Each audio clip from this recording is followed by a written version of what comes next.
الشكر علينا ما دعا لله داع. إن الحمد لله والصلاة والسلام على رسول الله وعلى آله وصحبه وبارك وسلم تسليما كثيرا. Assalamu alaikum warahmatullahi wabarakatuh. Dear brothers and sisters, this is your storyteller, but these are not the stories. This is what changes the life. নবী আলাইহিস সালাম যে জীবন, নবী আলাইহিস সালামদের ঘটনা আমাদের জীবনকে পরিবর্তন করে, ঠিক ততটুকু পরিবর্তন করে যতটুকু আগ্রহ, যতটুকু তলব, যতটুকু আদব নিয়ে আমরা এটাকে গ্রহণ করি। আলহামদুলিল্লাহ, গত পর্বে আমরা আলোচনা করেছিলাম রাসূল সাল্লামের জীবনের উদ্দেশ্য এবং গুরুত্ব নিয়ে, রাসূল সাল্লামের সিরার উদ্দেশ্য এবং গুরুত্ব নিয়ে। সাধারণত রাসূল সাল্লামের সিরা গ্রন্থকাররা রাসূল সাল্লামের জন্ম থেকেই সিরাকে শুরু করেন না, তার কয়েক হাজার বছর আগে থেকেই শুরু করেন। খুবই গুরুত্বপূর্ণ কিছু রাসূল সাল্লামের জীবনের পূর্বের কিছু গুরুত্বপূর্ণ অংশকে না জানলে রাসূল সাল্লামের জীবনকে বোঝাটা একটু কষ্টকর হয়ে যায়। সেই জন্য আমরাও রাসূল সাল্লামের জীবনকে রাসূল সাল্লামের জন্মের আগে থেকেই শুরু করবো ইনশাআল্লাহ বর্ণনা করা। ইব্রাহিম আলাইহিস সালাম তিনি জন্মগ্রহণ করেছিলেন ব্যাবেল শহরে, অর্থাৎ বর্তমান ইরাকের শহরে। মেসোপটেমিয়ার একটা বিশাল অংশ, অর্থাৎ মেসোপটেমিয়া হচ্ছে উত্তরে তুর্কি থেকে টাইগ্রিস ইউফ্রেটিস নদীর অববাহিকা হয়ে পারস্য সাগর পর্যন্ত বিস্তৃত একটা অঞ্চল। প্রথমে তিনি ব্যাবেল থেকে হিজরত করে সিরিয়ায় চলে যান। সিরিয়ার ফিলিস্তিন, শামের ফিলিস্তিন, শাম হচ্ছে বর্তমানে সিরিয়া, ফিলিস্তিন, লেবানন এবং জর্ডান, এই অঞ্চলটাকে শাম বলা হয়। শামের ফিলিস্তিনে তিনি হিজরত করে চলে যান। ফিলিস্তিন থেকে তিনি আবার মিশরে হিজরত করেন এবং মিশর থেকে তিনি আবার ফিলিস্তিনে চলে আসেন এবং ফিলিস্তিনেই তিনি স্থায়ীভাবে বসবাস করেন। পরবর্তীতে আল্লাহর নির্দেশে তিনি হাজেরা আলাইহিস সালাম এবং শিশু ইসমাইল আলাইহিস সালামকে নিয়ে হিজাজে হিজরত করেন। হিজাজ পর্বতমালা হচ্ছে লোহিত সাগরের পূর্ব উপকূলীয় অঞ্চল, অর্থাৎ জর্ডান থেকে শুরু করে, উত্তরে জর্ডান থেকে শুরু করে দক্ষিণে তবুক, মদিনা, মক্কা হয়ে প্রায় ইয়েমেন পর্যন্ত বিস্তৃত এই অঞ্চল। বর্তমান যে মক্কা, যদিও সে সময় মক্কা নগর বলে কিছু ছিল না, এই মক্কা নগরে যেখানে বাইতুল্লাহ অবস্থিত আর বর্তমানে যেখানে জমজম অবস্থিত, যদিও তখনও জমজম প্রকাশ পায়নি, জমজমকে আল্লাহ তাআলা আমাদের জন্য উন্মুক্ত করেননি। এইখানে এসে তিনি তার শিশুকে এবং স্ত্রীকে রাখেন একটা গাছের নিচে। সহিহ বুখারীর একটা দীর্ঘ হাদিস ইবনে আব্বাস রাদিয়াল্লাহু আনহু থেকে বর্ণিত, সেখানে বলেন যে শিশু ইসমাইল আলাইহিস সালামকে যখন এখানে রাখেন, রেখে তিনি ফিরে যাওয়ার চেষ্টা করেন। হাজেরা আলাইহিস সালাম জিজ্ঞেস করেন, হাজেরা আলাইহিস সালাম যদিও জানতেন যে হ্যাঁ ইব্রাহিম আলাইহিস সালাম তাকে এখানে রেখে চলে যাবেন, কিন্তু ঠিক এমন একটা জায়গায় রেখে চলে যাবেন যেখানে কোনো বাসস্থান নেই, কোনো জনবসতি নেই, কিছুই নেই, এমন একটা জায়গায় রেখে চলে যাবেন, এইটা হাজেরা আলাইহিস সালাম হয়তো ভাবেননি। তখন বারবার বলতেছিলেন যে ইব্রাহিম, আপনি আমাদেরকে কি এমন জায়গায় রেখে যাবেন যেখানে কোনো জনবসতি নেই, যেখানে থাকার মতো অবস্থা নেই? ইব্রাহিম আলাইহিস সালাম জবাব দিচ্ছিলেন না, ইব্রাহিম আলাইহিস সালাম চলে যাচ্ছিলেন। তখন হাজেরা আলাইহিস সালাম জিজ্ঞেস করলেন, আল্লাহু আমারাকা বিহাযা, ও ইব্রাহিম, আল্লাহু আমারাকা বিহাযা, আল্লাহ কি আপনাকে এই ব্যাপারে নির্দেশ দিয়েছেন? ইব্রাহিম আলাইহিস সালাম বললেন জি। হাজেরা আলাইহিস সালাম বললেন, যদি আল্লাহ তাআলা এই নির্দেশ দিয়ে থাকেন তবে ইনশাআল্লাহ আল্লাহ তাআলা আমাদের জন্য যথেষ্ট, আল্লাহ তাআলা আমাদেরকে ধ্বংস করবেন না। সুবহানাল্লাহ। একজন মহিলার ইয়াকিন, বিশ্বাস যে আল্লাহ তাআলা যখন আমাদেরকে এখানে থাকার ব্যবস্থা আদেশ করেছেন, নিশ্চয়ই আল্লাহ তাআলার প্ল্যান আছে, আল্লাহ তাআলা নিশ্চয়ই আমাদেরকে এখানে বঞ্চিত করবেন না, ধ্বংস করবেন না। ইব্রাহিম আলাইহিস সালাম তিনিও তার স্ত্রী এবং পুত্রের ব্যাপারে ভালোবাসা তো থাকবেই একজন মানুষ হিসাবে, তিনি তাদেরকে ছেড়ে যখন চলে যাচ্ছিলেন আবার ফিলিস্তিনের দিকে, যখন দৃষ্টিসীমার বাইরে চলে গেলেন, তখন তিনি আবার মক্কা যেদিকে সেদিকে ঘুরলেন, অর্থাৎ বাইতুল্লাহ যেদিকে সেদিকে ঘুরলেন। ঘুরে আল্লাহ তাআলার কাছে দোয়া করলেন, যেটা সূরা ইব্রাহিমের মধ্যে আল্লাহ তাআলা উল্লেখ করেছেন। আলহামদুলিল্লাহ, তিনি বলেন যে রব্বানা ইন্নী আসকানতু মিন যুররিয়াতি, ও আল্লাহ, আমি আমার যুররিয়াত থেকে, পরিবারের পরিজনের মধ্যে থেকে কয়েকজনকে নিয়ে আসকান্তু, এখানে মাসাকিন করেছি বিয়াদিন গায়রি যি যারইন ইনদা বাইতিকাল মুহাররম, এমন এক জায়গায় যেখানে কোনো আবাদি নেই, যেখানে কোনো উর্বরতা নেই, ইনদা বাইতিকাল মুহাররম, আপনার পবিত্র ঘরের কাছে, কেন? রব্বানা লিয়ুকিমুস সালাহ, ও আল্লাহ যাতে আমার এই পরিবার পরিজনরা সালাহ কায়েম করতে পারে। অতএব আপনি ফাজআল আফইদাতাম মিনান নাসি তাহওয়ি ইলাইহিম, অতএব আপনি মানুষের হৃদয়ের ভিতরে আমার পরিবার পরিজনের ব্যাপারে ভালোবাসা ঢেলে দেন, তাদেরকে ইনক্লাইন করে দেন আমার পরিবারের ব্যাপারে। ওয়ারযুকহুম মিনাত সামারাতি লাআল্লাহুম ইয়াশকুরুন, এবং তাদেরকে আপনি ফলাদি দ্বারা রিজিক দান করেন যাতে তারা শুকর করতে পারে। আলহামদুলিল্লাহ। নবীরা ছিলেন এক একজন শিক্ষক। নবীরা হচ্ছে পৃথিবীতে সবচেয়ে বেশি জ্ঞানী মানুষের মধ্যে সবচেয়ে জ্ঞানী, এবং তারা হচ্ছে শিক্ষক আমাদের জন্য। তারা জীবনকে এবং দুনিয়াকে যেভাবে দেখেন আমরা সাধারণ মানুষরা কখনো ওইভাবে দেখতে পারি না। তিনি আলহামদুলিল্লাহ যখন মক্কায় এসেছেন এবং তিনি নিজেই বর্ণনা করছেন যে এমন এক জায়গায় এসেছি যেখানে গায়রা যি জারআইন, এখানে কোনো নেই, আবাদি নেই, এমন একটা জায়গায় এসেছি কোনো আবাদি নেই। তো আমরা এমন একটা কঠিন জায়গাতে এসেছি, আল্লাহ তাআলার কাছে তো এই দোয়া করা উচিত ছিল, আল্লাহ জায়গাটাকে সহজ করে দেন। তা না করে তিনি বলতেছেন লিয়ুকিমুস সালাহ, ও আল্লাহ আমি সালাহ প্রতিষ্ঠা করতে চাই, অর্থাৎ স্পিরিচুয়াল নিডগুলিকে উপস্থাপন করেছেন। আমেরিকান সাইকোলজিস্ট আব্রাহাম মজলো, বিখ্যাত সাইকোলজিস্ট আব্রাহাম মজলো, তার একটা বিখ্যাত থিওরি হচ্ছে মজলোস হায়ারার্কি অফ নিডস। আমরা মোটামুটি যারা পড়াশোনা করেছি তারা জানি, বাংলাদেশেও আমাদেরকে শিক্ষা মৌলিক চাহিদাগুলির ব্যাপারে আমাদেরকে যখন শিক্ষা দেওয়া হয়, অন্ন বস্ত্র বাসস্থান, প্রাথমিক যে প্রয়োজনগুলি আমাদেরকে দেখানো হয়, তার যদি একটা পিরামিড তৈরি করা হয়, তো পিরামিডের বেস সেটা হচ্ছে সবচেয়ে গুরুত্বপূর্ণ। সেইটা হিসাবে মজলোর থিওরি হচ্ছে গিয়ে দ্য ফিজিওলজিক্যাল নিডস, অন্ন বস্ত্র বাসস্থান, যেটা আমাদের জৈবিক চাহিদাগুলি পুরা করে। আমাদের সবচেয়ে প্রথম চাহিদা হচ্ছে এইটা, অ্যাকর্ডিং টু দ্য মজলোস থিওরি। মজলোর প্রয়োজন অনুযায়ী আমাদের কাছে সবচেয়ে বেশি প্রয়োজনীয় হচ্ছে ফিজিওলজিক্যাল রিকোয়ারমেন্টস। তারপরে হচ্ছে গিয়ে আমাদেরকে তিনি প্রপোজ করেছেন সামাজিক সিকিউরিটি এবং আমাদের সামাজিক চাহিদাগুলো, অর্থাৎ প্রথমত সিকিউরিটি, আমি ঘর নিরাপত্তা আছে, দ্বিতীয়ত আমার সামাজিক বন্ধুবান্ধব আছে, ফেসবুক আছে, টুইটার আছে, whatever এগুলি আছে।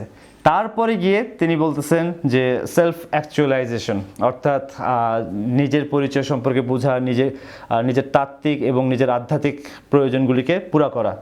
এটা হচ্ছে পিক অফ দ্য পিরামিড তার হিসাবে। অথচ ইব্রাহিম আলাইহিস সালাম বলছেন প্রথম প্রয়োজন রব্বানি লিয়ুকিমুস সালাহ, ও আল্লাহ আমি আমার পরিবার পরিজন যাতে সালাহ কায়েম করতে পারে। প্রথম যে আমার পরিবার পরিজন এখানে আমরা এই জন্য এসেছি যাতে সালাহ কায়েম করতে পারে। তারপরে তিনি বলেছেন ফাজআল আফইদাতাম মিনান নাসি তাহওয়ি ইলাইহিম, মানুষের হৃদয়ের ভিতরে তাদের প্রতি ভালোবাসা দিয়ে দেন, অর্থাৎ আপনি তাদেরকে একটা সোসাইটি দিয়ে দেন যাতে তাদের সোশ্যাল রিকোয়ারমেন্টটা ফুলফিল হয়।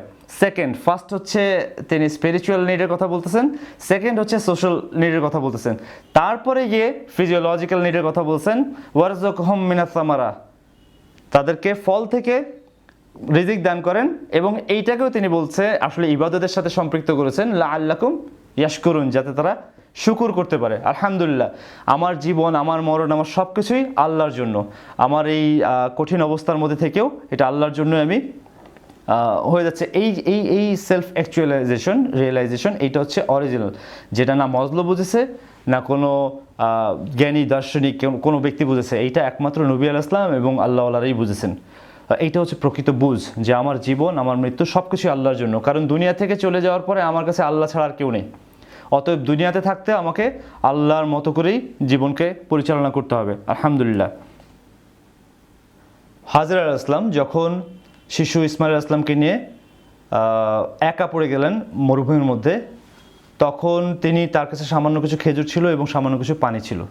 তিনি পানি পান করতেন আর এটা দিয়ে ইসমাইল আলাইহিস সালামকে দুধ পান করাতেন। পানি পান করতেন আর সিনার মধ্যে দুধ হতো, এটা দিয়ে ইসমাইল আলাইহিস সালামকে পান করাতেন। একটা সময় পানি শেষ হয়ে যায় এবং খেজুরও শেষ হয়ে যায়। পেরেশান হয়ে হাজরা আলাইহিস সালাম, তার পাশে একটা টিলা থাকে, টিলা ছিল, টিলার উপরে উঠেন, টিলার নাম হচ্ছে সাফা। সাফা মধ্যে উঠেন এবং উঠে দূর পর্যন্ত দেখার চেষ্টা করেন, ওইখানে কাউকেই দেখেন না। তিনি সেখান থেকে পেরেশান হয়ে নিচে নেমে আসেন এবং পাশে আরেকটা পাহাড় আছে ওইটাতে চলে যান, যে পাহাড়টাকে আমরা বর্তমানে মারোয়া পাহাড় নামে চিনি। এবং মারোয়া পাহাড় থেকেও যিনি যখন কাউকে না দেখেন আবার নিচে এসে সাফায় চলে আসেন। এই সাফা এবং মারোয়ায় বারবার দৌড়াদৌড়ি করতে থাকেন পেরেশান অবস্থায়। তো 7 বার যখন দৌড়ান, আল্লাহ তাআলা আলহামদুলিল্লাহ এই কাজটা এত পছন্দ করেছেন যে আল্লাহ তাআলার ইত্তেবা করার কারণে এরকম একটা পেরেশান অবস্থায়, এরকম একটা নির্জন অবস্থায় নিজের অবস্থানকে মেনে নেওয়া, এইটা আল্লাহ তাআলার কাছে এতই পছন্দ হয়ে গেছে যে আল্লাহ তাআলা এই সাফা আর মারোয়া তার এই 7 বার দৌড়াদৌড়িটাকে আল্লাহ হজের একটা অংশ হিসাবে কবুল করে নিয়েছেন। আলহামদুলিল্লাহ, হাজর আলাইহিস সালামের এই সাফা আর মারোয়ার কাজটাকে আল্লাহ তাআলা এমনভাবে পছন্দ করেছেন যে পরবর্তীতে সমস্ত নবী আলাইহিস সালামকেও এই একই কাজ অনুসরণ করতে বাধ্য করেছেন। অর্থাৎ যারা হজ করেছেন, এমনকি খুদ রাসূলুল্লাহ সাল্লাল্লাহু আলাইহি ওয়াসাল্লাম যখন হজ করেছেন তাকেও সাফা মারোয়ায় সাই করে সেই হাজর আলাইহিস সালামের পদাঙ্ক অনুসরণ করতে আল্লাহ তাআলা বাধ্য করেছেন। নারীকে আল্লাহ তাআলা এমন উচ্চ আসনে রেখেছেন, কবুল করেছেন যে তার মর্যাদাকে রক্ষা করার জন্য সমস্ত পুরুষ, এমনকি নবী আলাইহিস সালামকেও তাকে অনুসরণ করতে হয়েছে। আমরা আজকে নারী অধিকারের কথা বলি, অথচ নারীকে পণ্য হিসাবে দাঁড় করাই। আমরা যারা নারী অধিকারের কথা বলি, ইসলামকে কটাক্ষ করি, ইসলামের বিরুদ্ধে কথা বলি, এই একই মানুষকে দেখবেন যে আবু গোরাইব এবং বাগরামের মতো কারাগারে যে নারী অধিকার তো দূরে থাক, মানব অধিকার অর্থাৎ একজন সাধারণ মানুষের বেঁচে থাকার যে সাধারণ অধিকার, সামান্যতম যে অধিকার থেকেও সে বঞ্চিত হচ্ছে এবং জুলুম নির্যাতন হচ্ছে, এগুলির বিরুদ্ধে এই ধরনের লোকেরা কোনো কথা বলে না। আবার ঠিক অন্য পাশে দেখবেন যে মুসলিম সোসাইটির ওলামা কেরাম এবং কিছু লোক আছে, ঠিক ওলামা কেরাম বলা যাবে না, অনেক মানুষ আছে যারা এয়ার কন্ডিশন কনফারেন্স রুম ফাটিয়ে ফেলে নারী অধিকারের কথা বলে যে ইসলামে নারীকে এই অধিকার দিয়েছে, সেই অধিকার দিয়েছে। অথচ এই একই ব্যক্তিকেও আমরা দেখি যে আবু গোরাইব এবং বাগরামের ইস্যুগুলিতে তারা নীরবতা অবলম্বন করে। আসলে এই দুইটার বিষয়ের ব্যাপারে, এই দুইটা এক্সট্রিম বিষয়ের ব্যাপারে আমাদের একটা ব্যালেন্স করা দরকার, আলহামদুলিল্লাহ, হাজর আলাইহিস সালাম আল্লাহ তাআলার উপরে এই রকম ভরসা ছিল যে নিশ্চয়ই আল্লাহ তাআলা আমাকে ফেলে দিবেন না, এমন অবস্থায় ফেলে দিবেন না যে অবস্থায় আমরা ধ্বংস হয়ে যাব। যখন 7 বার তিনি দৌড়ালেন সাফা এবং মারওয়া এবং তার অস্থিরতা আল্লাহ তাআলা পছন্দ করলেন, তখন তিনি নিচে একটা শব্দ শুনলেন। শব্দ শুনে হাজর আলাইহিস সালাম বললেন যে তুমি তো নিজেই তোমাকে শব্দ শুনিয়েছ, অর্থাৎ নিজেকে বলছে নিশ্চয়ই এটা আমি নিজেই তৈরি করেছি শব্দটা। কিন্তু তাকে দেখলেন যে একজন ফেরেশতা, অন্য একটা হাদিসে জিবরাইল আলাইহিস সালামের কথা বলা হয়েছে, একজন ফেরেশতা দাঁড়িয়ে আছে এবং ফেরেশতা পা দিয়ে আঘাত করছে মাটির মধ্যে, আর তার পায়ের আঘাতের যেখানে আঘাত করেছে সেখান দিয়ে পানি বের হওয়া শুরু হয়েছে। হাজর আলাইহিস সালাম কাছাকাছি আসে, তখন সেই ফেরেশতা বলেন যে আপনি চিন্তিত হবেন না, আপনার চিন্তার কোনো কারণ নেই। তখন হাজর আলাইহিস সালাম পানিকে সংরক্ষণ করার জন্য তার আজলা দিয়ে পানিকে সংরক্ষণ করার চেষ্টা করেন এবং চারদিকে বাদ দিয়ে দেন। ইবনে আব্বাস রাদিয়াল্লাহু আনহু বলেন যে রাসূল সাল্লাল্লাহু আলাইহি ওয়াসাল্লাম বলেছেন যে ইসমাইলের আম্মার উপর আল্লাহ রহম করুক, ইসমাইলের উপর আল্লাহ রহম করুক, তিনি যদি সেই সময় বাদটা না দিয়ে দিতেন তবে এই জমজম একটা কুয়া না হয়ে জমজম একটা নদী হয়ে যেত, প্রবাহমান নদী হয়ে যেত, এটা আর কুয়ার মধ্যে সীমাবদ্ধ থাকতো না। আলহামদুলিল্লাহ, আসলে আমরা জানি না যে আমাদের জন্য কি অপেক্ষা করছে। আমরা কোনো একটা অবস্থাতে পড়লে, কোনো একটা প্রতিকূল অবস্থায় পড়লে আমরা পেরেশান হয়ে যাই, অথচ আল্লাহ তাআলা আমাদের জন্য সামনে কি নির্ধারণ করে রেখেছেন আমরা জানি না। হাজর আলাইহিস সালাম তিনি শুধু আল্লাহ তাআলার হুকুমের উপর সন্তুষ্ট হয়ে তার ছোট বাচ্চাকে নিয়ে এমন একটা জায়গায় ছিলেন যেখানে জীবনযাপন করার কোনো উপায় ছিল না, এবং স্বামীকে যখন হারাতে হয়েছে, স্বামী যখন চলে গিয়েছেন, তো একজন মহিলা তার শিশু বাচ্চাকে নিয়ে তার কী অনুভূতি হতে পারে, এবং শিশু বাচ্চা যখন মৃত্যু যন্ত্রণায় কাতর, এইটা দেখে একজন নারীর কী অনুভূতি হতে পারে, এইটা একমাত্র হাজর আলাইহিস সালাম অনুভব করেছেন। এইটা আমাদের অনুভব করার কোনো উপায় নেই। আলহামদুলিল্লাহ, আমরা জানি না আসলে আমাদের জন্য সামনে কি অপেক্ষা করছে। আমরা কোনো সামান্য একটা দুরবস্থার মধ্যে পড়লে, সামান্য একটু কঠিন অবস্থার মধ্যে পড়লে কাতর হয়ে যাই, অথচ আল্লাহ তাআলা হয়তো আমাদের জন্য এমন কোনো কিছু রেখেছেন যেটা আমাদের হৃদয়ের সমস্ত ব্যথাকে দূর করে দিবেন। হাজেরা আলাইহিস সালাম যে পেরেশান অবস্থার মধ্যে ছিলেন, স্বামীর কাছ থেকে দূরে থাকতে হয়েছে এবং বাচ্চার মৃত্যু যন্ত্রণায় কাতর অবস্থা দেখছিলেন, সেই সময় হাজেরা আলাইহিস সালামের হৃদয়ের ভিতর দিয়ে কী অনুভূতি যাচ্ছিল এটা একমাত্র হাজেরা আলাইহিস সালামই বুঝতে পারছিলেন। কিন্তু আল্লাহ তাআলার হুকুমের উপরে তিনি মজবুত থাকার কারণে আল্লাহ তাআলাও তাকে সাহায্য করেন, এমনভাবে সাহায্য করেন যে সারা দুনিয়ার মানুষ এখন পর্যন্ত হাজেরা আলাইহিস সালামকে মনে রেখেছেন। হাজেরা আলাইহিস সালামকে যদি এখন দুনিয়াতে উঠাইয়ে দেখানো হয় যে কত লক্ষ মানুষ প্রতি হজের সময় তার এই পদাঙ্ককে অনুসরণ করছেন, তাহলে এই হাজেরা আলাইহিস সালাম সেই সাফা মারোয়ায় দৌড় দেওয়ার সময় নিশ্চয়ই মুচকি হাসতেন এবং বলতেন যে আলহামদুলিল্লাহ, এই কাজের জন্য আল্লাহ নিশ্চয়ই আমাকে অনেক বড় পুরস্কার দিবেন। আলহামদুলিল্লাহ, মুসা আলাইহিস সালাম যখন মিশর থেকে বিতাড়িত হন, দীর্ঘদিন তাকে মিশর থেকে বাইরে থাকতে হয়, প্রায় 10 বছরের মতো। তখন মিশরে আসার আগে তিনি আবার তার স্ত্রীকে নিয়ে এক জঙ্গলের মধ্যে ছিলেন, পাহাড়ি এক অঞ্চলের মধ্যে ছিলেন। দূরে রাতের বেলা একটা আলো দেখতে পান, তখন তার স্ত্রীকে তিনি বলেন যে তুমি দাঁড়াও, আমি এখান থেকে কিছু আলো জোগাড় করে নিয়ে আসি এবং রাস্তাও জিজ্ঞেস করে নিয়ে আসি রাস্তাটা কোন দিকে। তিনি খোঁজ করতে বেরিয়েছিলেন আসলে মিশরের রাস্তা কোন দিকে, আল্লাহ তাআলা তাকে জান্নাতের রাস্তা কোন দিকে দেখিয়ে দিয়েছেন। ঠিক ওই জায়গাতেই তিনি নবুয়ত প্রাপ্ত হন এবং ওই জায়গাতেই প্রথম আল্লাহ তাআলার সাথে তার কথা হন। আল্লাহ তাআলা বলেন, ইন্নানি আনাল্লাহু লা ইলাহা ইল্লা আনা ফা'বুদুনি আকিমুস সালাতা লিযিকরি। নিশ্চয়ই আমি আল্লাহ, আমি ছাড়া কোনো ইলাহ নাই, আমার ইবাদত করো এবং সালাহ কায়েম করো আমার স্মরণের উদ্দেশ্যে। আলহামদুলিল্লাহ, মুসা আলাইহিস সালাম তার এই কঠিন অবস্থায় তিনি জানতেন না তার জন্য কি অপেক্ষা করছিলেন। একইভাবে হাজেরা আলাইহিস সালাম তিনিও জানতেন না আসলে তার জন্য কি অপেক্ষা করছে। আমরাও কোনো একটা কঠিন অবস্থার মধ্যে পড়ে গেলে হা হুতাশ করার কোনো কারণ নেই, নিশ্চয়ই এর পিছনে আল্লাহ তাআলার কোনো হিকমা আছে, আমাদের জন্য নিশ্চয়ই উত্তম কোনো কিছু আল্লাহ তাআলা রেখেছেন, এটা আল্লাহ তাআলাই জানেন। এই জন্য আমাদের প্রত্যেক মুমিনদের উচিত আল্লাহ তাআলার উপরেই ভরসা করা। হাজেরা আলাইহিস সালাম যখন জমজমকে সংরক্ষণ করলেন, পানিকে সংরক্ষণ করলেন, তখন সেই জমজম থেকে তিনি পান করছিলেন এবং শিশু বাচ্চাকেও দুধ পান করাচ্ছিলেন। ওই সময় মক্কার ঠিক ওই জায়গাটার আশেপাশেই যাযাবরের মতো চলছিল একটা গোত্র, তার নাম হচ্ছে জুরহুম গোত্র। জুরহুমরা মূলত ইয়েমেন থেকে আগত, ইয়েমেন থেকে তারা হিজরত করে চলে আসে। ইয়েমেন হচ্ছে আসলে সমস্ত আরব এবং আরবি ভাষার জন্মস্থান। সমস্ত আরবরা মূলত ইয়েমেনি এবং আরবি ভাষার উৎপত্তি ইয়েমেন থেকে হয়েছে। যখন সাবা নগরী একটা বিশাল নগরী, বিশাল সভ্যতা ছিল, যেটার ব্যাপারে আল্লাহ তাআলা কোরআনে একটা চ্যাপ্টার, একটা সূরা নাজিল করেছেন সাবার ব্যাপারে।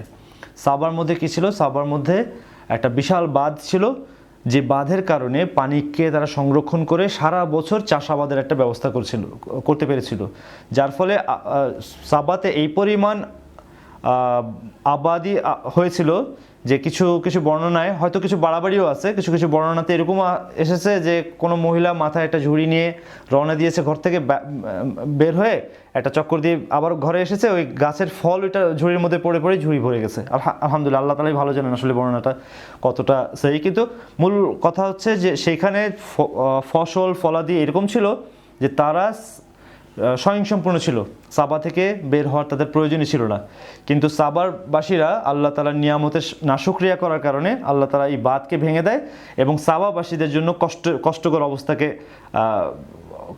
আল্লাহ তাআলা সাবাবাসীদের জন্য কষ্টকর অবস্থা তৈরি করে দেয়, যার ফলে ইয়েমেন থেকে সমস্ত গোত্ররা ইয়েমেনের বাইরে চলে আসে এবং কেউ কেউ হিজাজে, কেউ কেউ মক্কায়, কেউ কেউ মদিনায়, কেউ কেউ সিরিয়াতে এবং বিভিন্ন জায়গাতে হিজরত করে চলে যায়।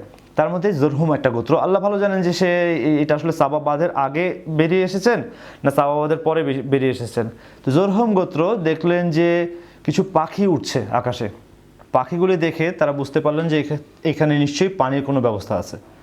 তো তারা ওই কয়েকজন লোককে পাঠান ইনভেস্টিগেশনের জন্য।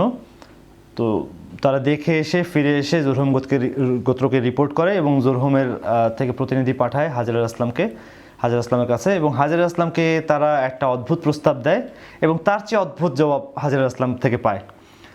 তারা হাজেরা আলাইহিস সালামকে জিজ্ঞেস করেন যে আপনি যদি আমাদেরকে অনুমতি দেন তবে আমরা এই জমজমের আশেপাশেই থাকতে চাই, জমজম থেকেই পানি পান করতে চাই, যদি আমাদেরকে অনুমতি দিতেন। আজীব ব্যাপার হচ্ছে জুরহুম গোত্রটা হচ্ছে বর্বর একটা যাযাবর গোত্র। এরা কোনো একজন মহিলা, অসহায় মহিলার কাছে অনুমতি চাইবে, এইটা খুবই বিস্ময়কর। কেন অনুমতি চাইবেন? আসলে ইব্রাহিম আলাইহিস সালাম সেই দোয়া করেছিলেন, ফাজআল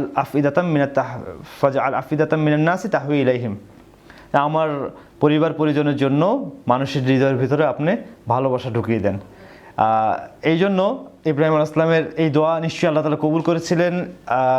এই জন্যই হয়তো মানুষের হৃদয়ের ভিতরে একজন অসহায় নারীর ব্যাপারে সফট কর্নার তৈরি হয়েছে এবং তারা তার কাছে অনুমতি চেয়েছিলেন। আর হাজরা আলাইহিস সালাম, যার ওইখানে বার্গেনিং করার মতো কোনো অবস্থাই নেই, সেখানে তিনি বলছিলেন না, এই পানির মালিক কিন্তু আমরাই থাকবো, তোমরা এখান থেকে পান করতে পারো, পানির মালিক কিন্তু আমরাই থাকবো। তো হাজরা আলাইহিস সালাম, ইবনে আব্বাস থেকে রাদিয়াল্লাহু আনহু থেকে বর্ণিত, রাসূল সাল্লাল্লাহু আলাইহি ওয়াসাল্লাম বলেন যে হাজরা আলাইহিস সালাম মনে প্রাণে চাচ্ছিলেন যে তারা হাজরা আলাইহিস সালামের আশেপাশেই থাকুক, যাতে হাজরা আলাইহিস সালাম তার সোশ্যাল রিকোয়ারমেন্টস, তার সামাজিক চাহিদাটা তার পূর্ণ হয়। জুরহুমরা যখন হাজরা আলাইহিস সালামের সাথে মক্কায় বসতি স্থাপন করেন, ধীরে ধীরে মক্কা নগরী গড়ে ওঠে এবং ইসমাইল আলাইহিস সালাম জুরহুমদের সাথেই বড় হয়ে ওঠে, বেড়ে ওঠে এবং জুরহুমদের থেকেই আরবি ভাষা শিখেন এবং আরবিতেই কথাবার্তা বলেন। যদিও তার বাবার ভাষা অর্থাৎ ইব্রাহিম আলাইহিস সালামের ভাষা ছিল অ্যারামিক, তৎকালীন ইরাকের ভাষা। ইরাকে আরবি আসে আসলে রাসূল সাল্লাল্লাহু পরবর্তী জামানায়, রাসূল সাল্লামের প্রায় কিছু রাসূল সাল্লামের জীবনের কিছু সময় পরে, ওমর রাদিয়াল্লাহু আনহু বা আবু বকর রাদিয়াল্লাহু আনহু জামানার পর থেকে। এর আগে ইরাকিরা অ্যারামিক ভাষাতেই কথা বলতেন এবং ইব্রাহিম আলাইহিস সালামও অ্যারামিকই ছিলেন। ইসমাইল আলাইহিস সালাম জুরহুমদের থেকেই বিয়ে করেন এবং বংশবৃদ্ধির মাধ্যমে জুরহুম এবং ইসমাইল আলাইহিস সালামের বংশধারাতেই রাসূল সাল্লামের বংশবৃদ্ধি পায়, রাসূল সাল্লাম পর্যন্ত বংশ ধারা প্রবাহিত হয়। যদিও ইব্রাহিম আলাইহিস সালাম মক্কায় আসতেন এবং খোঁজ খবর নিতেন, কিন্তু ইব্রাহিম আলাইহিস সালাম স্থায়ীভাবে ফিলিস্তিনে থাকতেন। ইব্রাহিম আলাইহিস সালাম এবং ইসমাইল আলাইহিস সালাম এসে পরবর্তীতে বাইতুল্লাহ স্থাপন করেন এবং ধর্মীয় নেতৃত্ব, ওই মক্কার ধর্মীয় নেতৃত্ব সবসময় ইসমাইল আলাইহিস সালামের বংশধরদের মধ্যেই ছিল, যদিও সেখানকার রাজনৈতিক শক্তি সম্পূর্ণটাই ছিল জুরহুমদের হাতে। আর জুরহুমরা প্রায় 2000 বছর মক্কা শাসন করেন, 2000 বছর শাসন করেন এবং একটা পর্যায়ে গিয়ে তারা পথভ্রষ্ট হয়ে যায় এবং আল্লাহ তাআলা তখন জুরহুমদেরকে মক্কা থেকে বিতাড়িত করার জন্য আরেকটা গোত্রকে পাঠায়, সেটা হচ্ছে খুজা গোত্র। এই খুজারাও জুরহুমদের মতোই, তারাও হিজাজবাসী, আশেপাশে মক্কার আশেপাশেই থাকতো এবং তাদেরও মূল হচ্ছে গিয়ে ইয়েমেন, অর্থাৎ তারাও জুরহুমদের মতোই ইয়েমেন থেকে আগত। জুরহুমরা মক্কা থেকে বের হওয়ার সময় দুইটা কাজ করে। প্রথম কাজ একটা হচ্ছে তারা বাইতুল্লাহর সমস্ত ধন সম্পত্তি যা আছে সব কিছু লুট করে নিয়ে যায়। দ্বিতীয় যে কাজ সেটা হচ্ছে 2000 বছরের পুরাতন, 2000 বছর থেকে যে জমজম কূপ মক্কাবাসীদেরকে পানির উৎস হিসাবে আল্লাহ তাআলা বরকত হিসেবে দান করেছেন, সেটাকে মাটি দিয়ে ভরাট করে দেয় এবং তার সম্পূর্ণ চিহ্নগুলি মুছে দেয়, নিশ্চিহ্ন করে দেয়। পরবর্তীতে খুজা গোত্র মক্কার নেতৃত্ব দান করেন এবং মক্কায় রাজনৈতিক নেতৃত্বগুলি খুজা গোত্রেরই ছিল, যদিও তখনও ধর্মীয় নেতৃত্ব ইসমাইল আলাইহিস সালামের বংশের মধ্যেই ছিল। আলহামদুলিল্লাহ, ইসমাইল আলাইহিস সালামের বংশধররা মক্কায় বেশ বিস্তৃতি লাভ করে এবং বৃদ্ধি পেতে থাকে এবং মক্কার আশেপাশে ছড়িয়ে যেতে থাকে। একমাত্র একটা গোত্র, ইসমাইল আলাইহিস সালামের বংশধরের মধ্যে একটা গোত্রই মক্কার মধ্যে থেকে যায়, তারা হচ্ছে কুরাইশ, যারা আদনানের বংশধর। আর আদনানও ইসমাইল আলাইহিস সালামেরই বংশধর। ইসমাইল আলাইহিস সালাম থেকে আদনান পর্যন্ত এই বংশ ধারাবাহিকতার যে বর্ণনা আমরা বিভিন্ন জায়গায় পাই, ইমাম মালিক থেকে শুরু করে বেশিরভাগ আইম্মাদের মতামত হচ্ছে এগুলি সঠিক না এবং এই ব্যাপারে সঠিক কোনো দলিল নেই বলে ওনাদের মতামত। আর আদনান থেকে শুরু করে রাসূল সাল্লামের পর্যন্ত যে বর্ণনা, যে নামগুলি পুরুষের বংশের যে ধারাবাহিকতা, এইটা সেই হাদিস দ্বারা প্রমাণিত। সেই জন্য আমরা এর মধ্যবর্তী নামগুলি বিভিন্ন সোর্স থেকে পাওয়া সত্ত্বেও এখানে বর্ণনা করব না। আদনান ছিল ইসমাইল আলাইহিস সালামের কততম পুরুষ এই ব্যাপারে আমাদের কারোই কোনো ধারণা নেই। আদনানের পরে আদনানের সন্তান হচ্ছে মাদের সন্তান হচ্ছে নিজারের সন্তান হচ্ছে মোজারের সন্তান হচ্ছে ইলিয়াস, আর ইলিয়াসের সন্তান হচ্ছে মুদ্রিকা বা আমের, তাকে আমের নামেও চিনত। আমেরের সন্তান হচ্ছে খুজাইমা, খুজাইমার সন্তান হচ্ছে কিনানা। আর আরবদেরকে বনু কিনানাও বলা হয়, অর্থাৎ আরবদেরকে না, মানে মক্কাবাসী যারা ছিলেন রাসূল সাল্লাল্লাহু বংশধর তাদেরকে বনু কিনানাও বলা হয়। আমরা পরবর্তীতে যখন রাসূল সাল্লাল্লাহু সিরার মধ্যে অনেকের কাছে অন্যান্য বাদশারা বনু কিনানা বলে রাসূল সাল্লাল্লাহু বংশধরকে সম্বোধন করবেন, এটা জানবো ইনশাল্লাহ। তো বনু কিনানা নামটা খুব ব্যবহৃত হয়। আর কিনানার নাম হচ্ছে নজর, নজর বিন কিনানা। কিনানার সন্তান হচ্ছে নজর, নজর বিন কিনানা। ইবনে হিশাম সহ অধিকাংশের মতামত হচ্ছে এই নজর অর্থাৎ কিনানার সন্তান নজর, নজর বিন কিনানাকেই কুরাইশ বলা হয়। এটা হচ্ছে অধিকাংশ উলামা কেরামের মতামত। আর নজরের সন্তান হচ্ছে মালিক, মালিক বিন নজর। আর মালিকের সন্তান হচ্ছে ফিহর অর্থাৎ ফিহর বিন মালিক। অনেকের মতামত ইনি হচ্ছেন কুরাইশ। কেউ কেউ উলামা কেরাম আছেন যারা বলেন যে ইনি হচ্ছে ফিহর বিন মালিকই হচ্ছে আসলে কুরাইশ।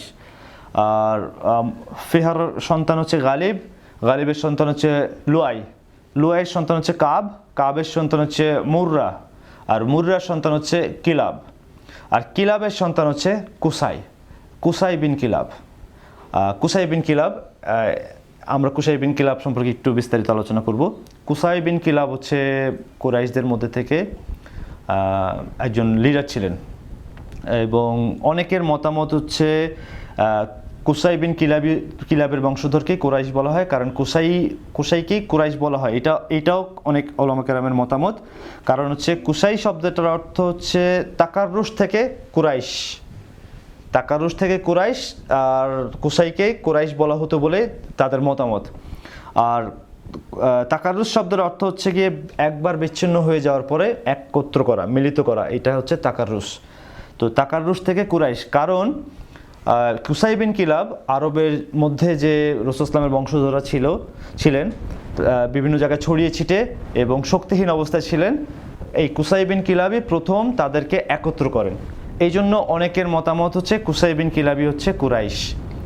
আর তিনি আসলে পরবর্তীতে সমস্ত রাসূল ইসলামের বংশধরকে অর্থাৎ ইসমাইল ইসলামের বংশধরদেরকে একত্র করেন এবং মক্কায় নিয়ে আসেন, এবং নিয়ে এসে খুজা গোত্রের বিরুদ্ধে ফাইট করেন, এবং ফাইট করে খুজাদেরকে মক্কা থেকে বিতাড়িত করেন, মক্কা থেকে বের করে দেন।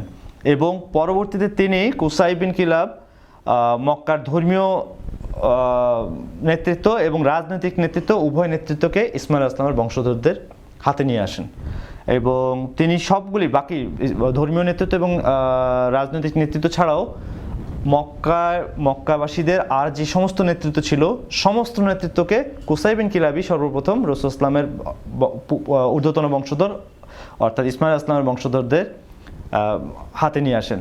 তার মধ্যে প্রথম একটা হচ্ছে আল হিজাবা। আল হিজাবা হচ্ছে গিয়ে কাবার রক্ষক, কাবার রক্ষণাবেক্ষণের যে দায়িত্ব এইটাও কুসাই বিন কিলাবের হাতে চলে আসে। এবং আসিকায়া আর নিফাদা, আসিকায়া নিফাদা হচ্ছে হাজিদেরকে পানি পান করানো এবং খাবার দান করার যে কমিটি, এইটাও কুসাই বিন কিলাবের হাতে চলে আসে, এবং এটা কুসাই বিন কিলাব এবং তার সন্তান সন্ততিটাই এটাকে পরিচালনা করেন। আরেকটা হচ্ছে আল্লুয়া। আল্লুয়া হচ্ছে গিয়ে যুদ্ধের পতাকা বহনকারী। এরাই এই মিনিস্ট্রি, আমরা আমাদের বর্তমান সময় হিসাবে আমরা হয়তো এটাকে মিনিস্ট্রি বা সচিবালয় বা এইভাবে ভাগ করতে পারি। এই মিনিস্ট্রিটা যুদ্ধের ডিক্লারেশনের দায়িত্ব ছিল, এরাই যুদ্ধ ডিক্লেয়ার করতো। আর আরেকটা হচ্ছে গিয়ে আর নাদুয়া। নাদুয়া হচ্ছে পার্লামেন্ট বা অ্যাসেম্বলি, যেখানে বসে তারা সিদ্ধান্ত নিতেন যে কোনো গুরুত্বপূর্ণ বিষয় নাদুয়ার মধ্যে বসেই সিদ্ধান্ত নিতেন, এবং নাদুয়া থেকে ফয়সালা হতো। তখন আল্লুয়া হয়তো যুদ্ধের ঘোষণা করতেন, তখনই হয়তো ওইখানে বাজেট হতো যে এই বছর হাজিদেরকে কি পরিমাণ পানি পান করানো হবে, এবং কে পানি পান করাবেন এবং কে খাবার দান করবেন। এই সমস্ত শক্তি আবার রাসূল ইসলামের ঊর্ধ্বতন পূর্বপুরুষ অর্থাৎ ইসমাইল ইসলামের বংশধরের হাতে চলে আসে। আমাদের কাছে হয়তো মনে হতে পারে যে এইগুলি তেমন গুরুত্বপূর্ণ কি। আলহামদুলিল্লাহ, আপনারা যারা হজে গিয়েছেন বা হজকে টেলিভিশনে বা অন্যভাবে দেখেছেন তারা জানেন যে হজরে আসওয়াদ পাথরটাকে একবার হাত দিয়ে ছোঁয়াটাও আমাদের মুসলমানরা কতটা সৌভাগ্যবান একটা কাজ মনে করেন, এবং বাইতুল্লাহর একটু কাছে যেতে পারাটা কতটা সৌভাগ্যের প্রতীক হিসাবে গ্রহণ করেন। তো এই বাইতুল্লাহটা এখন যেমন ক্রাউডি একটা জায়গা, তখনও একটা ক্রাউডি জায়গা ছিল। সারা দুনিয়া থেকে তখনও বাইতুল্লাহর মধ্যে হজে আসতেন, তখনও এই বাইতুল্লাহকে ছুঁয়ে দেওয়া, স্পর্শ করাটা তখনও একটা প্রতিযোগিতার ব্যাপার ছিল। আর যারা এই বাইতুল্লাহকে রক্ষণাবেক্ষণ করেন, বাইতুল্লাহর হাজিদেরকে পানি পান করেন, খাদ্য দান করেন, তো তারা এটাকে এত বেশি সম্মানিত মনে করতেন, এই কাজগুলিকে সম্মানের কাজ মনে করতেন, যে এইটার জন্য তারা নিজেদের গোত্রের মধ্যে যুদ্ধ পর্যন্ত করতেন। তো আলহামদুলিল্লাহ সমস্ত ক্ষমতাগুলি আবার কুসাই বিন কিলাবের হাতে আসে, এবং কুসাই বিন কিলাব একক বাদশার মতো অবস্থা তৈরি হয় কুসাই বিন কিলাবের। কুসাই বিন কিলাব যখন ইন্তেকাল করার সময় হয়, তখন সে তার সন্তানাদিদের মধ্যে মক্কার দায়িত্বগুলিকে বন্টন করে দেয়। আর সেই বন্টনের মধ্যে আব্দে মানাফ যে দায়িত্ব পায়, সেটা হচ্ছে গিয়ে হাজিদের আপ্যায়নের দায়িত্ব, আব্দে মানাফ বিন কুসাই বিন কিলাব। আর আব্দে মানাফের সন্তান হচ্ছে গিয়ে আমর বিন আব্দে মানাফ, অর্থাৎ আমর বিন আব্দে মানাফ বিন কুসাই বিন কিলাব।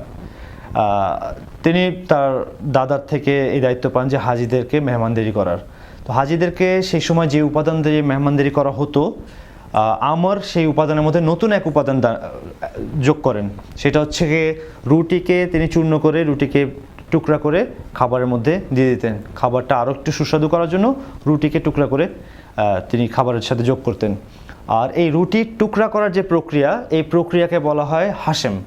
আর সেই হাশেম থেকে আমর বিন আব্দে মানাফকে হাশেম নামে নামকরণ করা হয়। পরবর্তী তাকে হাশেম নামেই চিনা হয়। রাসূল ইসলামকে হাশেমি বলা হয়, হাশেমি গোত্রে।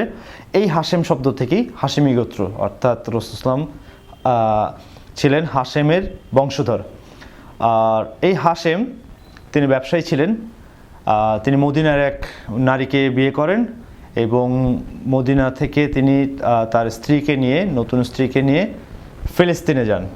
ফিলিস্তিনের গাজা নগরীতে গিয়ে তিনি ইন্তেকাল করেন, এবং বর্তমানে যে গাজা, সেখানেই তার দাফন করা হয়। এবং তার গর্ভবতী স্ত্রী, নতুন স্ত্রী গর্ভবতী, তিনি মদিনায় ফিরে আসেন এবং মদিনাতেই বসবাস করেন তার বাবার সঙ্গে, এবং সেইখানেই তিনি হাশেমের সন্তানকে প্রসব করেন। আর সেই সন্তানের নাম দেওয়া হয় সাইবা। সাইবা শব্দের অর্থ হচ্ছে গিয়ে বৃদ্ধ। আর একটা বাচ্চার নাম কেন বৃদ্ধ রাখা হবে? কারণ সাইবা ছিল জন্মের সময়, সাইবা সাদা চুল নিয়ে জন্মগ্রহণ করেছিল, ধূসর চুল, সাদা চুল, সেই জন্য তাকে বৃদ্ধর মতো দেখা গিয়েছিল। সেই জন্য তাকে সাইবা নামে নামকরণ করা হয়, সাইবা বলা হয়। তো হাশেমের ভাই মুত্তালিব, মদিনায় যান। মদিনায় গিয়ে সাইবার নানার পরিবারকে বোঝানোর চেষ্টা করেন যে সাইবা মক্কার সম্ভ্রান্ত পরিবারের সন্তান। সাইবাকে মদিনার বদলে বরং মক্কাতেই থাকা বেশি জরুরি, কারণ সাইবাই হয়তো পরবর্তীতে মক্কার নেতৃত্বের দায়িত্ব নেবেন। তো প্রথমে সাইবার নানার পরিবার এটাকে গ্রহণ করেন না এবং রাজি হতে চায় না। পরে অনেক বোঝানোর পরে তারা রাজি হয়। আর মুত্তালিব এই সাইবাকে নিয়ে যখন মক্কায় আসেন, সাইবা তখন ছোট বাচ্চা, তখন মক্কাবাসীরা এই মুত্তালিবের সঙ্গে এই ছোট বাচ্চাকে দেখে ভেবেছেন, যেহেতু সাইবাকে কেউই চিনতেন না, মক্কার মানুষ কেউই সাইবাকে চিনতেন না,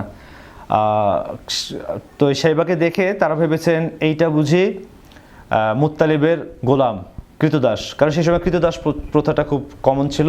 আর মানুষ যখন বাইরে যেতেন তখন অল্প বয়স্ক কৃতদাসকে কিনে নিয়ে আসতেন। তার কারণ হচ্ছে অল্প বয়স্ক কৃতদাসকে নিয়ে আসলে তাকে কাজ শেখানো যায় এবং বিশ্বস্ততা তৈরি হয় এবং সুবিধাজনক হয়। তো একে দেখেও, সাইবাকে দেখেও মানুষ ভেবেছে এও বোধহয় মুত্তালিবের গোলাম, যার ফলে তাকে আব্দুল মুত্তালিব বলে মানুষ ডাকতেন। আর এরপর থেকে তার নাম আব্দুল মুত্তালিব হয়ে যায়। আর আব্দুল মুত্তালিব, এই আব্দুল মুত্তালিব হচ্ছে রাসূল ইসলামের দাদা। তো আমরা আলোচনা করলাম রাসূল ইসলামের বংশধরদের, পূর্বপুরুষদের মধ্যে থেকে ইসমাইল আলাইহিস সালাম, এবং ইসমাইল আলাইহিস সালামের পরে কতজনের সংখ্যা আমরা জানি না। এরপরে আমরা আদনানের কথা বললাম, এবং আদনান থেকে শুরু করে আমরা কুসাই বিন কিলাব পর্যন্ত দীর্ঘ বংশ লতিফা বর্ণনা করেছি। তারপর কুসাই বিন কিলাবের কথা বললাম, আব্দে মানাফের কথা বললাম, হিশামের কথা বললাম। এবার আমরা আব্দুল মুত্তালিবের ব্যাপারে একটু বিস্তারিত আলোচনা করি, কারণ আব্দুল মুত্তালিবের জীবনে দুইটা ঘটনা ঘটেছে যেটা খুবই গুরুত্বপূর্ণ। বাই দ্য ওয়ে, আমরা হয়তো অনেকে অবাক হতে পারে যে আরবরা সেই জামানায় কি করে তাদের বংশের এই এত দীর্ঘ বর্ণনাকে সংরক্ষণ করেছেন। আসলে আমরা যেমন বর্তমান জামানায় এত টেকনোলজি থাকা সত্ত্বেও আমরা আমাদের 2 পুরুষ 3 পুরুষ 4 পুরুষের কোনো পরিচয় জানি না, অথচ আরবরা কি করে জানতেন। সেই সময়ে আরবদের এটা একটা কালচার, আরবদের ট্র্যাডিশন, সংস্কৃতি যে তারা তাদের পূর্বপুরুষের নামকে সংরক্ষণ করতেন। শিশু বাচ্চা অবস্থাতেই কোনো বাচ্চাকে তাদের 10, 15, 20 পুরুষের নাম মুখস্থ করা হতো, কবিতার মধ্যে, ছন্দের মধ্যে এগুলি শিখে ফেলতেন। এবং তারা আসলে কম, কাবিলা, গোত্র, উপগোত্র, শাখা এবং পরিবার এই হিসাবে নিজেদেরকে আইডেন্টিফাই করতেন। যেভাবে আমরা এখন দেশ, জেলা, দেশ, বিভাগ, ডিস্ট্রিক্ট, জেলার আন্ডারে থানা, থানার আন্ডারে গ্রাম, এইভাবে নিজেদেরকে আইডেন্টিফাই করি, লোকেশনটাকে আইডেন্টিফাই করি, এবং গ্রামের আন্ডারে অমুক বাড়ির আন্ডারে অমুকের সন্তান অমুক, এইভাবে চিহ্নিত করি। সেইভাবে আরবরাও তাদেরকে চিহ্নিত করতেন কম, এবং কমের আন্ডারে কাবিলা, কাবিলার আন্ডারে গোত্র, গোত্র আন্ডারে উপগোত্র, উপগোত্রের আন্ডারে শাখা, শাখার আন্ডারে পরিবার। তো সেই হিসাবে রাসূল ইসলাম ছিলেন বনু মোজার কওমের, আর বনু মোজার কওমের আন্ডারে ছিলেন বনু মোজার কওমের বংশধর বনু কিনানা গোত্র, বনু কিনানা কাবিলা। তো কাবিলা হিসাবে রাসূল ইসলাম ছিলেন বনু কিনানা কাবিলার। আর বনু কিনানার বংশধর কুরাইশ, আর রাসূল ইসলাম ছিলেন কুরাইশ গোত্রের। আর কুরাইশদের বংশধর হচ্ছে বনু আব্দুল মানাফ, যার কথা আমরা একটু আগে বর্ণনা করেছি। তো রাসূল ছিলেন বনু আব্দে মানাফের উপগোত্রীয়। আর বনু আব্দে মানাফের বংশধর হচ্ছে হাশেম। তো রাসূল ইসলাম ছিলেন বনু হাশেম শাখা গোত্রের, হাশেম হিসাবেও রাসূল ইসলামের পরিচয় আছে। আর হাশেমের বংশধর হচ্ছে গিয়ে আব্দুল মুত্তালিব। তো রাসূল ইসলাম ছিলেন আব্দে মুত্তালিব পরিবারের। তো এইভাবে এক একজন মানুষকে চিহ্নিত করা হতো, যার ফলে তখন এই প্রচলনগুলি খুব সহজ ছিল, যে সব মানুষই খুব সহজে এই জিনিসগুলিকে মনে রাখতে পারতেন। তো আব্দুল মুত্তালিবের সাথে দুইটা ঘটনা আমরা বর্ণনা করব ইনশাল্লাহ। একটা হচ্ছে গিয়ে আব্দুল মুত্তালিবের মাধ্যমে আল্লাহ তাআলা জমজমকে আবার নতুন করে পুনরুদ্ধার করেন প্রায় 300 বছর পরে। জুরহুম গোত্রকে যখন মক্কা থেকে বের করে দেওয়া হয়, খোজারা আসে। খোজারা প্রায় 300 বছর মক্কা শাসন করে। আর খোজার 300 বছরের পরে কুসাই বিন কিলাব থেকে শুরু করে, কুসাই বিন কিলাব যখন আবার রাসূল ইসলামের বংশধরদের মধ্যে ক্ষমতাকে পুনঃপ্রতিষ্ঠিত করেন, তারপর থেকে যোগ করলে যে কয়েক বছর হয়, সেই হিসাবে 300 প্লাস বছর, এতগুলি বছর পরে জমজমকে আবার আল্লাহ তাআলা পুনরুদ্ধার করেন। আর এই জমজমকে মানুষ হয়তো তার দাদা পরদাদার থেকে শুনেছিল, এইভাবে কারো কারো নাম মনে আছে, অনেকের মনেও নেই, কেউ জানতেন। তো একদিন আব্দুল মুত্তালিব ঘুমাচ্ছিলেন, কেউ একজন স্বপ্নের মধ্যে তাকে জিজ্ঞেস করছিলেন, ওফর তেইবা খনন করো। তিনি জবাবে বললেন, বোমা তেইবা কি জিনিস? কোনো জবাব আসে না। তেইবা অর্থ হচ্ছে গিয়ে পবিত্র। তো কোনো পবিত্র জিনিসকে খনন করার ব্যাপারে তাকে নির্দেশ দেওয়া হচ্ছিল। পরের দিন তিনি স্বপ্ন দেখলেন, একই ভয়েস তাকে বলছেন, ওফর বাররা খনন করো। তিনি বললেন, ওমা বাররা কি জিনিস? এইবারও কোনো জবাব আসে না। বাররা শব্দের অর্থ হচ্ছে গিয়ে মহান কোনো কিছুকে খনন করার ব্যাপারে তাকে নির্দেশ দেওয়া হয়েছিল। পরের দিন, তৃতীয় দিন, একই ভয়েস তাকে বলছিলেন, ওহ ফর জমজম খনন করো। তিনি বললেন, ওমা জমজম কি জিনিস? আজকে জবাব দিলেন, জমজম লা তাফনা ওয়ালা তুজাম তাসকিল হাজিজ আল আজম ওয়াহিয়া বাইন আল ফারতি ওয়াদ্দাম عند نقرة الغرابة العسم عند قرية النمل। অর্থাৎ লা তাফনা ওয়ালা তুজাম, যেটা কখনোই জমজম, যেটা কখনোই শুকিয়ে যাবে না। তাসকিল হাজিজ আল আজম, হাজিদের জন্য যেটা সাকি হবে, পানি পান করানো উপাদান হবে, পানি পান করাবে, যা হাজিদেরকে যা পানি পান করাবে। ওয়াহিয়া বাইনাল ফারসি ওয়াদ্দাম, যেটা রক্ত এবং গোবরের মধ্যবর্তী জায়গায়, টোটালি একটা গোলকধাঁধা টাইপের কথা। তারপরে বললেন আন্দা নাকরাত আল গুরাবাতুল আসম, অর্থাৎ সাদা পা বিশিষ্ট কাকের কাছে, আন্দা কারিয়াতের নামেল, অর্থাৎ পিঁপড়াদের ঢিবি, পিঁপড়াদের গর্ত, পিঁপড়াদের বাসস্থান, এইটার কাছে। পুরাটাই একটা অবসক্লিউড একটা জিনিস, পুরাটাই একটা গোলকধাঁধা। প্রথম দুইটা তো বোঝা গেল যে এমন একটা কিছু যেটা কখনো শুকাবে না। দ্বিতীয় হচ্ছে গিয়ে সেই জিনিস যা হাজিদেরকে পানি পান করাবে, প্রতি বছর হজ করবে মানুষ আসবে এবং তাদেরকে পানি পান করাবে। কিন্তু পরবর্তী জিনিসগুলি আব্দুল মুত্তালিবের কিছুই বুঝে আসেনি। আব্দুল মুত্তালিব পরের দিন ঘুম থেকে উঠলেন, উঠে বাইতুল্লাহর কাছে গেলেন এবং বাইতুল্লাহর কাছে গিয়ে দেখলেন যে কোনো একটা প্রাণীকে জবাই করা হয়েছে, তার নাড়ি ভুঁড়ি বাইরে আছে এবং গোবর পড়ে আছে, আর কাছেই রক্ত পড়ে আছে। সঙ্গে সঙ্গে তিনি বললেন যে গোবর এবং রক্ত এইটার মাঝামাঝি অবস্থায়। তারপর দেখলেন যে একটা সাদা পা বিশিষ্ট কাক, অর্থাৎ তিনি বুঝতে বললেন যে সাদা পা বিশিষ্ট কাক এইখানেই, এবং দেখলেন যে পিঁপড়াদের একটা বাসা। তখন তিনি বুঝে ফেললেন যে এইখানেই তার দাদার ইসমাইল আলাইহিস সালামের জমজম আছে, এইটার কথায় আল্লাহ তাআলা ইশারা করেছেন। তখন তিনি তার ছেলে হারেসকে নিয়ে খনন করা শুরু করে দেন। এখন ওইখানকার মানুষ প্রচণ্ডভাবে বিরক্ত হন এবং হইচই লাগিয়ে দেন। জিজ্ঞেস করেন যে যারা আপনারা জানেন বাইতুল্লাহকে চিনেন, তারা জানেন যে বাইতুল্লাহর একদমই কাছে হচ্ছে জমজম।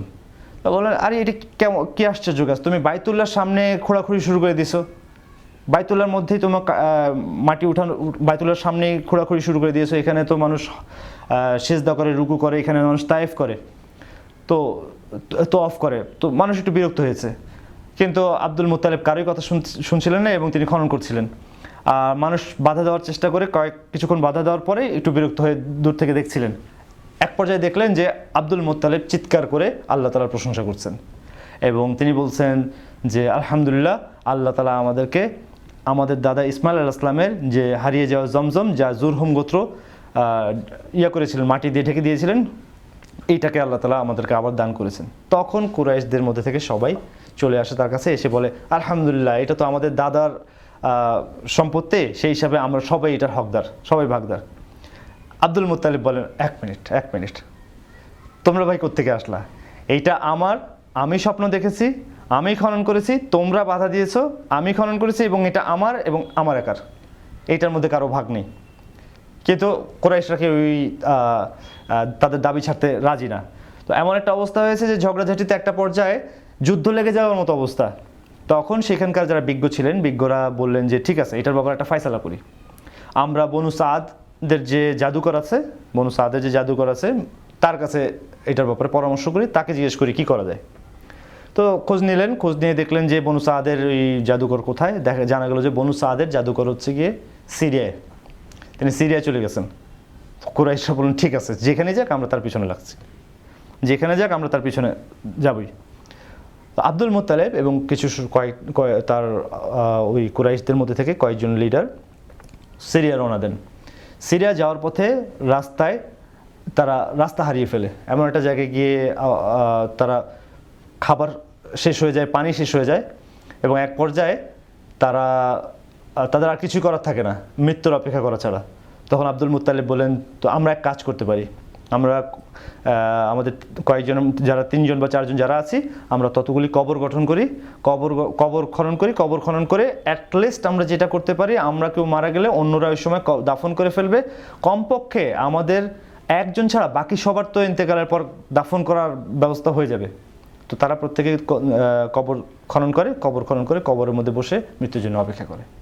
আব্দুল মুত্তালিব কতক্ষণ পরে বলেন এক মিনিট, আমাদের মতো লোকরা এইরকম বোকার মতো মৃত্যুর জন্য অপেক্ষা করবে, এইটা হতে পারে না, অ্যাটলিস্ট মৃত্যুর আগ পর্যন্ত আমরা যতক্ষণ পারি চেষ্টা করতে পারি। তো তিনি তাদেরকে এখানে রেখে আবার চক্কর লাগাতে গেলেন এবং এই চক্করের মধ্যেই তিনি পানি পেয়ে গেলেন এবং তাদের সবার জীবন বাঁচলো। তো কুরাইশদের মধ্যে থেকে তার সঙ্গী যারা ছিলেন তারা বললেন যে দেখো,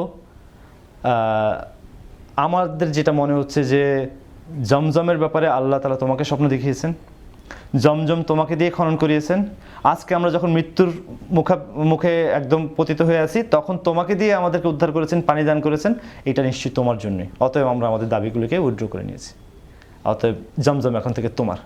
এরপর থেকে জমজম আব্দুল মুত্তালিবের। আব্দুল মুত্তালিব যখন মক্কায় ফিরে এলেন, ফিরে এসে তিনি রিয়েলাইজ করলেন যে তার একটা সন্তান মাত্র, এই কারণে তিনি তার পুরা গোত্রের মধ্যে খুবই দুর্বল, তার বার্গেনিং স্ট্রেংথ খুব কম। এই কারণে কুরাইশরা যখন জমজম নিয়ে তার সাথে তর্ক বিতর্ক করছিল, তখন তিনি খুব বেশি শক্তি নিয়ে তাদের বিরোধিতা করতে পারেননি। আর গোত্রীয় মানসিকতা হচ্ছে যার চাচা মামা খালু আত্মীয় যত বেশি, সন্তান যত বেশি, তার শক্তি তত বেশি। তো তিনি আল্লাহর কাছে দোয়া করেন, ও আল্লাহ, আপনি যদি আমাকে 10টা সন্তান দান করেন, তার মধ্যে থেকে একটা সন্তানকে আমি আপনার জন্য উৎসর্গ করব ইনশাআল্লাহ। আল্লাহ তাআলাও তাকে 10টা সন্তান দান করেন এবং আব্দুল মুত্তালিবও তার কথায় অটল থাকেন এবং এই তার সন্তানদের থেকে বাছাই করে, লটারি করে একটা সন্তানকে বাছাই করার চেষ্টা করেন এবং যতবারই লটারি করেন ততবারই তার সবচেয়ে প্রিয় সন্তান, সবচেয়ে ছোট সন্তান আবদুল্লাহর নাম লটারিতে আসেন। আব্দুল মুত্তালিব তার কথায় পাক্কা ছিলেন, তিনি আবদুল্লাহকেই জবাই করার জন্য কাবার কাছে আসেন। তো তিনি যখন আবদুল্লাহকে জবাই করতে আসেন, আবদুল্লাহর যারা আত্মীয় ছিল, অর্থাৎ আব্দুল মুত্তালিবের পরিবারের অন্য যারা ছিলেন, তারা এসে আব্দুল মুত্তালিবকে বাধা দেওয়ার চেষ্টা করেন যে না, আপনি এটা আমাদের সন্তানকে আপনি জবাই করতে পারেন না। তিনি বললেন যে আমি তো আল্লাহর কাছে ওয়াদাবদ্ধ, আমি তো এটা করতে বাধ্য। বললেন যে না, এটা যদি আপনি করেন তাহলে তো আরবের মধ্যে একটা ধারাবাহিকতা, একটা অন্য প্রচলন শুরু হয়ে যাবে, কারণ আপনি আমাদের লিডার। অন্য কুরাইশরাও এসে তার সাথে তার বিরোধিতা করে, বলে যে আপনি আমাদের লিডার, আপনি যদি এমন একটা কাজ করেন, এইটা পরবর্তীতে একটা কালচার হিসেবে তৈরি হবে। আমরা তো তো আমরা এখন আমাদের কন্যা সন্তানদেরকে হত্যা করি, পরবর্তীতে যার 10টা সন্তান হবে সে তার একটা ছেলে সন্তানকে হত্যা করতে বাধ্য হবে। তো এইটা আমাদের জন্য একটা বিপর্যয় ছাড়া আর কিছুই বয়ে আনবে না। তখন তাকে কনভিন্স করার চেষ্টা করলেন, যে রাজি করানোর চেষ্টা করলেন যে এর একটা হাল আমরা বের করি, এর নিশ্চয়ই কোনো একটা, আবদুল্লাহকে বাঁচানোর নিশ্চয়ই কোনো একটা রাস্তা আছে, চলেন আমরা সেই জাদুঘরের কাছে আবার যাই, বনু সাদের সেই জাদুঘরের কাছে আবার যাই। তো বনু সাদের সেই জাদুঘরের কাছে যাওয়ার পরে সেই জাদুকর বলেন যে তোমাদের মধ্যে কেউ কাউকে হত্যা করলে রক্তপণ হিসাবে তোমরা কত নির্ধারণ করেছো? তো বললেন যে রক্তপণ হিসাবে আমরা 10টা উট নির্ধারণ করেছি। আমাদের গোত্রের মধ্যে রক্তপণ হচ্ছে কেউ কাউকে হত্যা করলে 10টা উট জরিমানা দিতে হয়, যদি অনিচ্ছাকৃত হত্যা। তো বললেন যে ঠিক আছে, তাহলে একটা ব্যবস্থা করো, একটা কাজ করো, তোমরা লটারি করো। লটারি করে যদি আবদুল্লাহর নাম আসে তাহলে তোমরা 10টা উট জবাই করার জন্য লিস্ট করো, অ্যাড করো। আর যদি উটের নাম আসে তাহলে উট জবাই করে দাও। আর যদি আবদুল্লাহর নাম আবার আসে তবে আরও 10টা উট অ্যাড করো। আবার যদি আসে আরও 10টা উট অ্যাড করো। যতক্ষণ পর্যন্ত উটের নাম না আসে ততক্ষণ পর্যন্ত এই প্রক্রিয়া চালাও। তো কুরাইশরা আব্দুল মুত্তালিবকে আশ্বস্ত করলেন যে যতগুলি উট লাগে আমরা দিব, আমাদের নিজেদের পয়সা থেকে দিয়ে হলেও আমরা আবদুল্লাহর জীবনকে বাঁচাতে চাই, আপনি লটারি করেন। আব্দুল মুত্তালিব রাজি হলেন। আব্দুল মুত্তালিব লটারি করলেন। লটারি করে প্রথমেই নাম আসলো আবদুল্লাহর নাম আসাতে তারা 10টা উট এক সাইড করে রাখলেন যে এগুলোকে জবাই করা হবে। আবার লটারি করলেন, লটারিতে দ্বিতীয়বারও আবদুল্লাহর নাম, আবার 10টা উট। আবার লটারি করলেন, আবার আবদুল্লাহর নাম, আবার 10টা উট। এইভাবে 7বার আবদুল্লাহর নাম আসাতে 70টা উট জবাইয়ের জন্য নির্ধারণ করা হয়। এরপরে যখন আবার লটারি করা হয়, এইবার আসে উটের নাম। তখন সবাই আনন্দ করে যে ঠিক আছে, 70টা উটের উপর দিয়ে আবদুল্লাহ জীবন বেঁচে গেছে। আব্দুল মুত্তালিব বলেন না, আমি আসলে যাচাই করতে চাই আল্লাহ তাআলা সত্যিই কি আবদুল্লাহকে হেফাজত করতে চান কিনা। আবার লটারি করো। আবার লটারি করাতে এবার আবার এসেছে উটের নাম। আবার লটারি করলেন, আবার এসেছেন উটের নাম। আবার লটারি করলেন, আবার এসেছে উটের নাম। এই তিনবার উটের নাম আসাতে সব মিলে যোগ হয় 100টা উট। তখন আব্দুল মুত্তালিব বলেন ঠিক আছে, 100টা উট জবাই করে দিই। তো আবদুল্লাহর জীবন তো বেঁচে যায়। আব্দুল মুত্তালিব এত সম্ভ্রান্ত ছিলেন এবং এত বেশি উদার ছিলেন যে তিনি এই 100টা উটের দাম পরিশোধ করে দেন এবং 100টা উট দিয়ে পুরা আরবদেরকে মেহমানদারি করেন। আরবের পশু পাখিরা পর্যন্ত সেই উটের মাংস খায় এবং পাখিরা, আসমানের পাখি এবং জমিনের পশুরা পর্যন্ত আব্দুল মুত্তালিবের সেই মেহমানদারি গ্রহণ করেন এবং আব্দুল মুত্তালিব নিজে এই উটগুলি থেকে একটা টুকরাও গ্রহণ করেন না। এই জন্য আর আব্দুল মুত্তালিবের একটা নাম ছিল, আর আব্দুল মুত্তালিব হচ্ছে সেই ব্যক্তি যে জমিন এবং আসমানের সমস্ত প্রাণীকে মেহমানদারি করেছেন। আমরা পরবর্তীতে আব্দুল মুত্তালিবের ব্যাপারে যখন বর্ণনা আসবে বা বিভিন্ন কম যখন আব্দুল মুত্তালিবের ব্যাপারে অ্যাড্রেস করবেন তখন দেখব যে আব্দুল মুত্তালিবকে এই নামে কীভাবে ডাকা হয়। তো আব্দুল্লাহ বেঁচে থাকলেন, আর এরপর থেকে রাসূল সাল্লাল্লাহু আলাইহি ওয়াসাল্লামকে আসলে ডাকা হয় দুই জবাইকৃতর সন্তান। দুই জবাইকৃত সন্তান মানে কি? দুই জবাইকৃত সন্তান মানে হচ্ছে প্রথম হচ্ছে ইসমাইল আলাইহিস সালাম, দ্বিতীয় হচ্ছে আব্দুল্লাহ। এই দুই জবাইকৃত সন্তান হচ্ছে রাসূল সাল্লাল্লাহু আলাইহি ওয়াসাল্লাম। আলহামদুলিল্লাহ, আমরা রাসূল সাল্লাল্লাহু আলাইহি ওয়াসাল্লামের পিতা আব্দুল্লাহ থেকে শুরু করে ইসমাইল আলাইহিস সালাম পর্যন্ত দীর্ঘ বংশ পরিচয় সম্পর্কে একটা ধারণা পেয়েছি আমাদের এই আলোচনায়। আরবদের ইতিহাস সম্পর্কে একটা ধারণা পেলাম, আর পরবর্তীতে আরও বিস্তারিত আলোচনার তৌফিক আল্লাহ তাআলার কাছে চাই।